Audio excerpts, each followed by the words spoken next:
কাব্যভুবনে সমানভাবে ব্যক্ত। কবিগুরুর মানব প্রেম, ঈশ্বর প্রেম, প্রকৃতি প্রেম, নারী প্রেম সমান আবেগ আর আন্তরিকতায় রূপায়িত।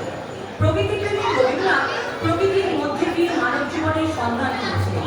তিনি প্রকৃতির বলে মাথা ধরে শুনেছিলেন জননী বসুন্ধরার অমর